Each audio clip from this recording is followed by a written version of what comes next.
S, ಈಗ ಪರಭಾಷೆ cinema ಮಂದಿ ಅಂದರೆ ಎಸ್ಪೆಷಲಿ ಆಂಧ್ರದಲ್ಲಿದೆ, ತಮಿಳಲ್ಲಿದೆ ಮತ್ತು ಕೇರಳದಲ್ಲಿದೆ ಈ ಒಂದು ಟಿಕೆಟ್ನ ದರದ ನಿಗದಿ ಸರ್.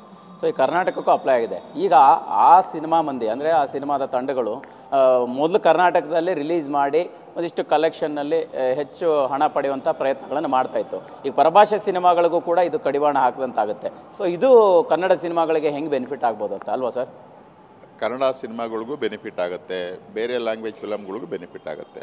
ಒಂದನ್ನು ನಾವು ತಿಳ್ಕೊಬೇಕು, ಕೇರಳದಲ್ಲಿ ರಿಲೀಸ್ ಮಾಡುವಂಥ ಫಿಲಮ್, ಕೇರಳ ಮಲಯಾಳಿ ಫಿಲಮ್ಮು ಕೇರಳದಲ್ಲಿ ಜಾಸ್ತಿ ಬರುತ್ತೆ ಅಂತ ಆಸೆ ಪಡೋದು ಬಿಟ್ಟು ಕರ್ನಾಟಕದಲ್ಲಿ ಜಾಸ್ತಿ ಪಡುತ್ತೆ ಅಂತ ಆಸೆ ಪಡ್ತಾರಾ? ಇಲ್ಲ. ತಮಿಳ್ನಾಡಲ್ಲಿ ಫಿಲಮ್ಗಳಿದೆ, ತಮಿಳ್ನಾಡಲ್ಲಿ ಜಾಸ್ತಿ ಬರುತ್ತೆ, ಕೇರಳದಲ್ಲಿದ್ದರೆ ಕೇರಳದಲ್ಲಿ ಜಾಸ್ತಿ ಬರುತ್ತೆ, ಆಂಧ್ರ ಜಾಸ್ತಿ ಬರುತ್ತೆ. ನಮ್ಮದು ಅಡಿಷನಲ್ ಇನ್ಕಮ್ ಆಗಿತ್ತು. ಕರ್ನಾಟಕ ಕಳೆದ ಒಂದು 10-12 ವರ್ಷಗಳ ಹಿಂದೆ ಲೆಕ್ಕ ತಗೊಳ್ಳುವಾಗ ನಮಗೆ ಲೆಕ್ಕ ಇರಲಿಲ್ಲ, ಬೇರೆ ರಾಜ್ಯಗಳಿಗೆ ಕರ್ನಾಟಕ ಲೆಕ್ಕನೇ ಇರಲಿಲ್ಲ. ಆದರೆ ಅವತ್ತಿನ ದಿನ ನಾವು ಅರ್ಥ ಮಾಡ್ಕೊಳ್ಬೇಕು, ಬೇರೆ ಲ್ಯಾಂಗ್ವೇಜ್ ಪಿಕ್ಚರ್ ರಿಲೀಸ್ ಮಾಡಿದ್ರೆ ಕೇವಲ 25 ಥಿಯೇಟ್ರ್ ಕರ್ನಾಟಕದಾದ್ಯಂತ ರಿಲೀಸ್ ಮಾಡ್ತಾಯಿದ್ದು, ಬರೀ 25 ಥಿಯೇಟ್ರು. ಅವತ್ತು ದೊಡ್ಡ ದೊಡ್ಡ ಸ್ಟಾರ್ ನಟರುಗಳ ಪಿಕ್ಚರ್ ಬಂದಿದೆ, ಬರೀ 25 ಥಿಯೇಟ್ರ್ನಲ್ಲೇ ರಿಲೀಸ್ ಮಾಡಿ ತೃಪ್ತಿ ಪಟ್ಕೊಂಡಿದ್ದಾರೆ, ಅವ್ರಿಗೂ ಆದಾಯ ಬಂದಿದೆ. ಈಗ ಅದು 150ರಿಂದ 200 ಥಿಯೇಟ್ರಿಗೆ ಹೋಗಿದೆ, 250 ಥಿಯೇಟ್ರಿಗೆ ಹೋಗಿದೆ. ಹೋಗಲಿ, 250 ಥಿಯೇಟ್ರಿಗೆ ಹೋಗ್ಲೇಬಹುದು, ಯಾಕೆಂದರೆ ಕಾನೂನಲ್ಲಿ ಅವಕಾಶ ಇದೆ, ಹೋಗಲಿ. ಆದರೆ 250 ಥಿಯೇಟ್ರಿಗೂ ನೀವು 500 ರೂಪಾಯಿ 1000 ರೂಪಾಯಿ ರೇಟ್ ಇಡೋದು ಯಾವ್ದು ಲೆಕ್ಕ?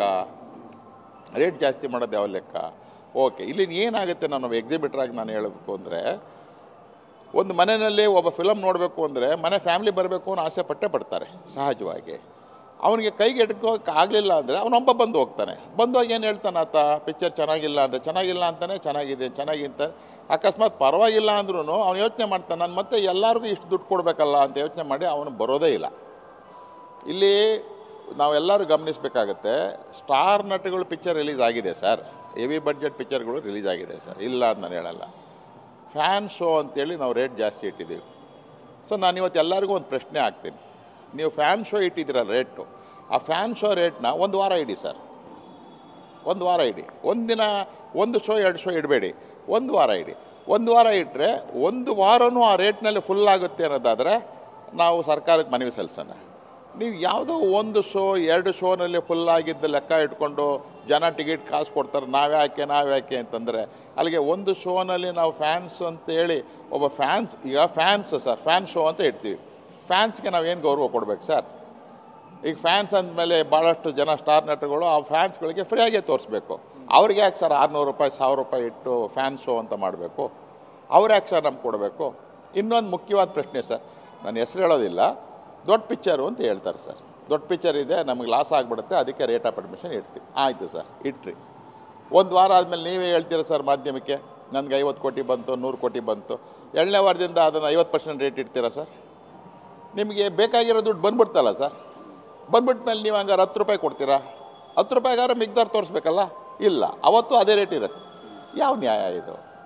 ಹಾಗಾದರೆ ವಾಪಸ್ ಕೊಡಬೇಕಲ್ಲ ಪಬ್ಲಿಕ್ಕಿಗೆ. ನಾವು ಹಾಕಿರೋ ದುಡ್ಡು ಬರಬೇಕು ಅನ್ನೋ ಉದ್ದೇಶದಿಂದ ರೇಟ್ ಜಾಸ್ತಿ ಮಾಡಿದ್ದಾದರೆ ನಿಮಗೆ ದುಡ್ಡು ಬಂದಮೇಲೆ ವಾಪಸ್ ಕೊಡಬೇಕಲ್ಲ ಪಬ್ಲಿಕ್ಗೆ? ಇಲ್ಲ ಪಬ್ಲಿಕ್ ಬೇರೆಯವ್ರು ನೋಡೋರಿಗೆ ಅವಕಾಶ ಮಾಡಿಕೊಡ್ಬೇಕಲ್ವ? ಸುಮ್ಮನೆ ಈ ವಾದ ಹೇಗಿದೆ ಅಂದರೆ, ಎಲ್ಲೋ ಒಂದು ಕಡೆ ಆದಾಯ ಬರ್ತಾ ಇದೆ ಅನ್ನೋದನ್ನ ಗಮನಿಸ್ಕೊಂಡು ಇದೆಲ್ಲ ಬೇಕು ಅಂತ ಕೇಳ್ತಾರೆ, ಸರಿ. ಆದರೆ ಆ ಆದಾಯ ನಿರಂತರ ಇರಬೇಕಲ್ಲ ಉದ್ಯಮ ಉಳಿಬೇಕಾದ್ರೆ. ಈಗ 365 ದಿನ ನಿರಂತರ ಉದ್ಯಮ ಉಳಿದ್ರೆ ತಾನೇ ಉದ್ಯಮ ಇದೆ ಅಂತ ಹೇಳಕ್ಕೆ ಸಾಧ್ಯ. ಯಾವತ್ತೋ ಒಂದಿನ ಆದಾಯ ಬಂದು 344 ದಿನ ಆದಾಯ ಇಲ್ಲ ಅಂತ ಕೊರಗೋದು ಯಾಕೆ ಬೇಕು? ದಯವಿಟ್ಟು ಎಲ್ಲರೂ ಒಪ್ಕೊಬೇಕು ಸರ್, ಇದನ್ನೇ ಒಂದು ಮಾನದಂಡ ಇಟ್ಕೊಂಡು ಇಲ್ಲಿ ನಾವು ಬೆಳವಣಿಗೆಗೆ, ಇಲ್ಲಿ ನಾವು ಬದುಕೋದಕ್ಕೆ ಏನೇನು ಬೇಕೋ ಅದನ್ನು ನಾವು ಮಾಡ್ಕೊಬೇಕಾಗತ್ತೆ. ಅದು ಬಿಟ್ಟು ಇಲ್ಲ ನಾವು ಹಣಕಾಸು ಹಾಕಿದ್ದೀವಿ ಮತ್ತೊಂದು ಹಾಕಿದ್ದೀವಿ ಅನ್ನೋದು ಅಷ್ಟು ಸರಿಯಲ್ಲ ಸರ್. ಫೈನಲಿ ಇದನ್ನು ನೀವು ಸ್ವಾಗತಿಸ್ತೀರಿ, ಚಿತ್ರೋದ್ಯಮ ಹೆಂಗೆ ಇದನ್ನು ಸ್ವಾಗತ ಮಾಡ್ಬೋದು ಅನ್ನೋಂಥದ್ದು ಥಿಯೇಟರ್ನ ಮಾಲೀಕರಾಗಿ ಜೊತೆಗೆ ಪ್ರದರ್ಶಕರ ವಲಯ ಅಧ್ಯಕ್ಷರಾಗಿ ಹೇಳುವಂಥದ್ದಾದರೆ? ಸರ್ 100% ಎಲ್ಲರೂ ಸ್ವಾಗತ ಮಾಡ್ತಾರೆ ಸರ್, 100%. ಈವನ್ ಮಲ್ಟಿಪ್ಲೆಕ್ಸ್ಗೂ ನಾನು ಹೇಳ್ತೀನಿ ಸರ್, ಮಲ್ಟಿಪ್ಲೆಕ್ಸ್ನವರು ಆ ವ್ಯೂವರ್ಸ್ ಡೇ ಅಂತ 99 ರೂಪಾಯಿ ರೇಟ್ ಇಡ್ತಾರೆ. ಯಾಕೆ ಸರ್ ಇಡ್ತೀರಾ? ಯಾಕೆ ಇಟ್ಟರು ಅವರು? ನಾವು ಇಟ್ಟಿದ್ದೀವಿ, ಸಿಂಗಲ್ ಥಿಯೇಟ್ರವ್ರು ಇಟ್ಟಿದ್ದೀವಿ, ಯಾಕೆ ಇಡ್ತೀವಿ? ಆ ವ್ಯೂವರ್ಸ್ಗೆ ನಾವು ಕೊಡೋ ಗೌರವ ಅಲ್ವಾ? ನಾವು ಕೊಡೋ ಗೌರವ ಆದರೆ 99 ರೂಪಾಯಿ ರೇಟ್ ಇಟ್ಟು ಯಾಕೆ ಕರ್ಕೋತೀವಿ? ಸೊ ವ್ಯೂವರ್ಸ್ ಬರಬೇಕು ಅಂತ. ಅದೇ ಥರನೇ ವ್ಯೂವರ್ಸ್ ಬರಬೇಕು ಅನ್ನೋ ದೃಷ್ಟಿಯಿಂದ ರೇಟ್ ಕಮ್ಮಿ ಇಟ್ಬಿಟ್ಟು ವ್ಯವಹಾರ ಮಾಡೋಣ ಸರ್.